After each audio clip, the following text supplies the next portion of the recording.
Fab 94.5 FM, the hits. I am Alex the One, getting it done. Your Latino extraordinaire. I got a very special guest in the building with me today. Please help me give it up for the great Nate Jackson.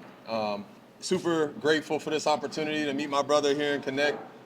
Happy to be at Big League Burgers. Let's go. That's right, the big Nate Jackson. He's a little modest, but he's really a big dude, man. Obviously, because you have to be when you're in the wrestling entertainment business. I got a bunch of questions for you. Let's do it. How you got started, your career. Absolutely. You know what I'm saying, your journey. How he's an All-American. We're going to dive deep into that. Yeah. Also a coach, a father. Man, what doesn't he do, right? So first of all, you're representing the South Suburbs, is that correct? Yes, sir. Any place in particular that you Yeah, want to show so love to? I'm from Ford Heights, Illinois. From outside of a Ford power plant. My grandparents traveled here and made a living. My dad was a barber since he was 13. He's opened up his own shop, so I'm an entrepreneur myself after my old man. But I've been in Harvey pretty much. That's where I learned how to wrestle, and yeah, I'm excited to kind of be a part of something that's in the city, you know. Okay. And that part of the city, was wrestling big? Did they have a big community? Kids wrestling was big, but not a lot of people were able to stretch into the college scene or anything like that, you know.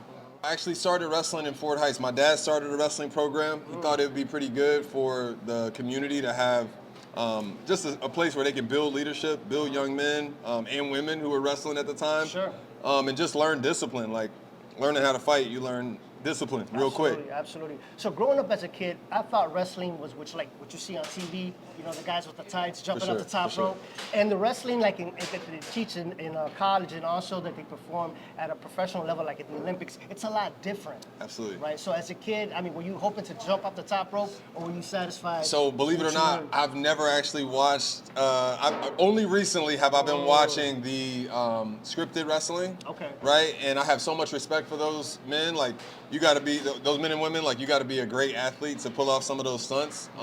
And they're actually putting our sport on. Like, they've been putting it on forever.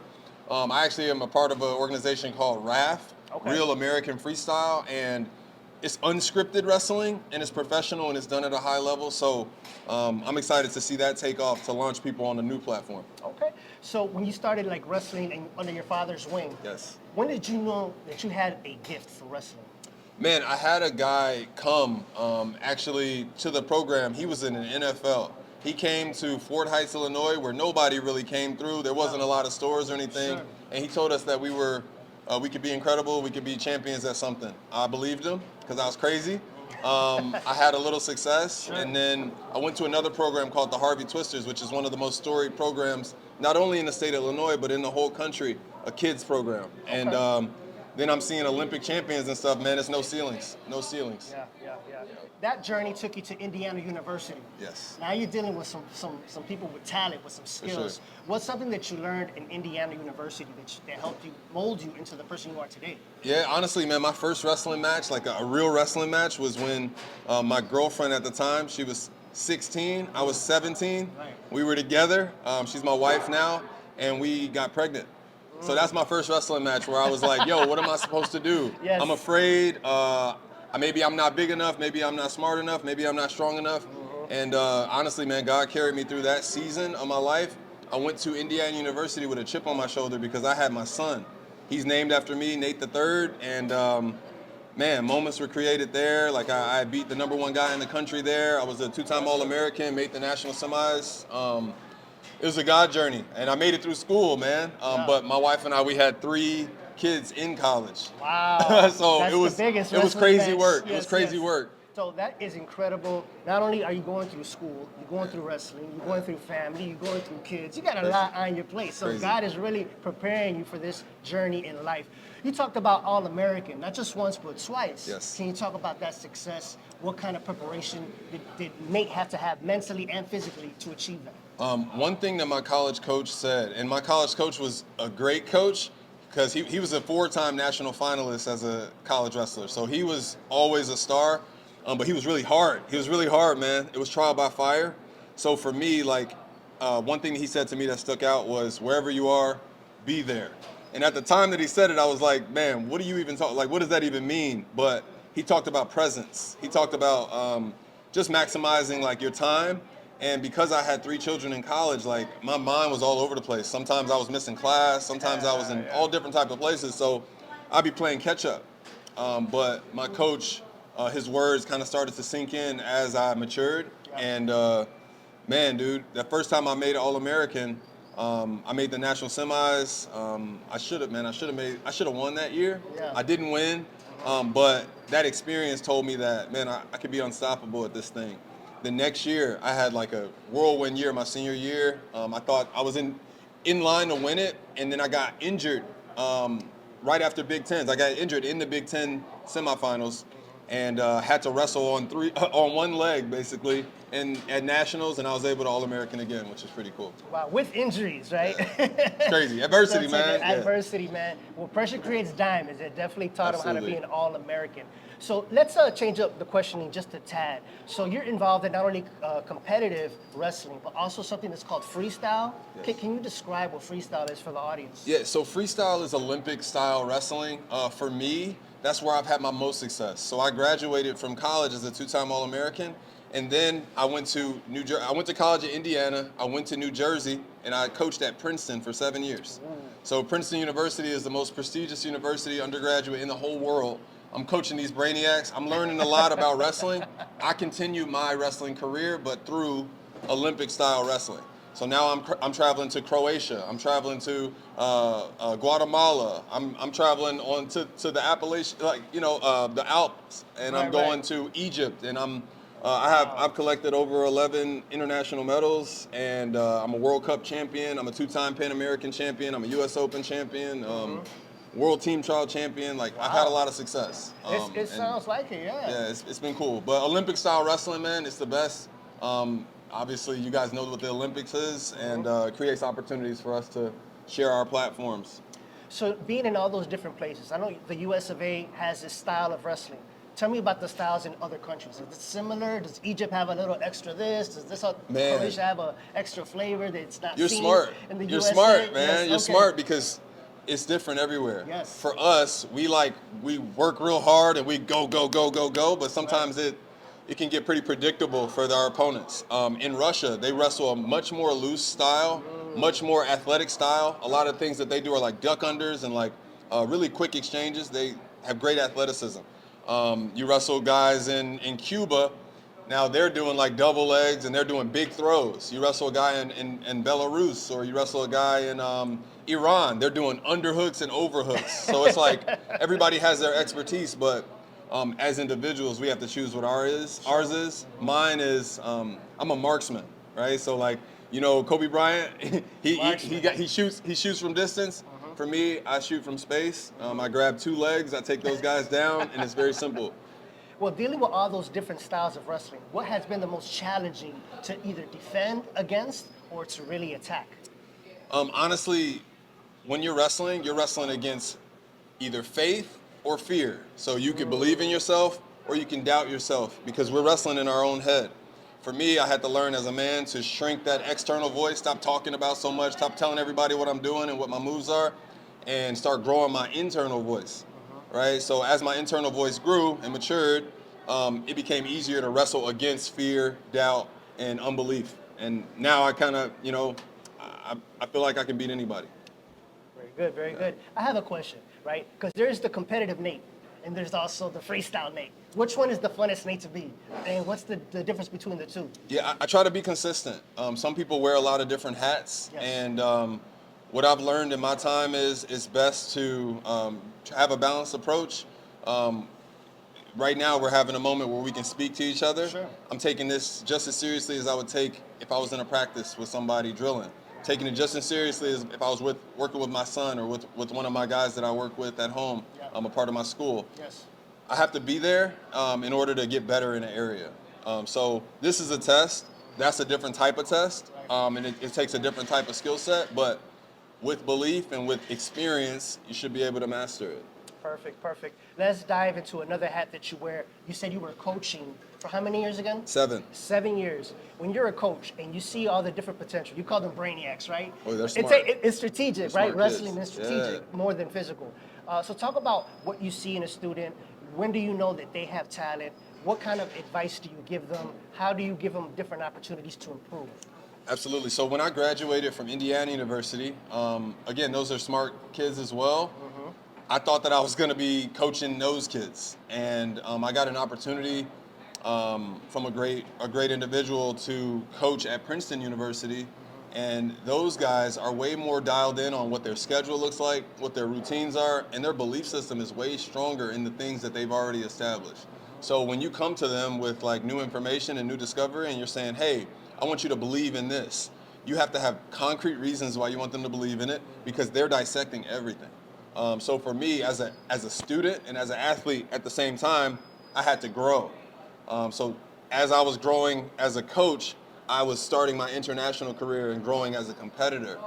Just because I had every single day, they're grilling me like, "Coach, what do I do here? What do I do here? What do I do here?" So tell me about how you balance the coaching and then you also being a competitor. Like, how do you balance those activities? Because you want to give it your all in professional wrestling, but you also want to give it your all when you were a coach at that time. Yeah, like, so when we talk about balance, and this is something that I want to share with people because it's very important to understand. Right now, you're saying, like, and this is what people do, we put it in categories like, okay, you need to put this much effort into coaching, this much effort into competing. Everybody thinks that's like a 50-50 split. But we have to understand as well, like, you're a man, so that has its own thing that you need to be a man 100% of the time. Yes. I'm a father. I need to be a father 100% of the time because 100%. anything can happen. Facts. I'm a husband. So like at that, so is it like 25, 25? No, like we need to figure out where we're good and we need to try to stay there. So we need to figure out how to get in the moment and be locked in and, keep our eyes set on like what we can do in the moment. Try not to react so much to other stimulus that people bring to us, like the kids, the wife, the coach, Oh, yeah. and the worries that they bring just because everybody wants things to work out. Ultimately, you got to have a vision for your life.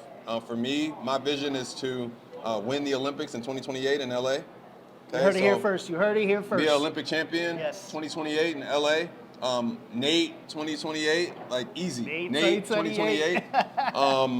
And my goal right now is to build that belief with my ecosystem. So my family has it. We're locked in, and I'm starting to build it in the wrestling community. And now I'm starting to build it outside of the wrestling community or the traditional freestyle wrestling community. And that's why I'm talking to guys like you. Perfect. Let's talk about the Olympics. Okay, Because let's do it. that's a long time preparation. Yes. You're dealing with the best from all of the countries. Like you had mentioned, all Yeah. kinds of different styles. Even if you take home a bronze or a silver, that's huge. It's But if you- life-changing, but If yeah. you take home the gold, Yeah, what does it's Nate need to do to bring home that gold? So we can't get distracted, right?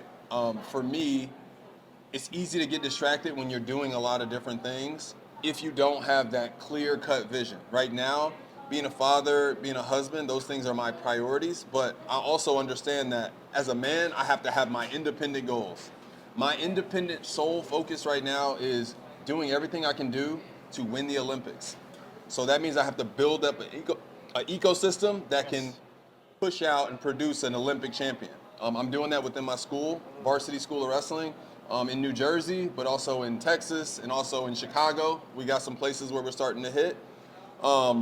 And I'm building an ecosystem of people who are really good and competitive so I can go right in and I can have a really good workouts every day. And then the next thing I need to do is when people come to me like, "Yo, come wrestle for me. Hey, come over here and come get this money here. Hey, come do this clinic, come do this thing." I have to have the wherewithal to prioritize my sole focus each day because it's a journey, it's a marathon, man. Like, It is. you don't win the Olympics in a day, right? You can't. You win it with consistency. So That's I'm trying why- to build my consistency. That's why it's spread out between 4 years, right? Every Yes. 4 years, it's the best, it's the best, it's the best. Yeah. Is this the first Olympics you would be competing in? Yes. The very first one. This will be the first one. And the Yes. first one, imagine he takes home that gold in Oh, the yeah. very first Olympics. I'm sure it gonna won't happen, be. yeah. I'm sure it won't be the last Olympics. He's gonna have a collection, like those athletes have the drawers with all the trophies and Oh all yeah, that. I got one. You got I got one? You one. got one? Yeah, I Yeah, might yeah, send yeah. you a snap. But Yes, it's pretty yes. nice. But Yeah. I don't have anything from the Olympics. Not so yet. this is my, this is my goal. Okay. This is my goal.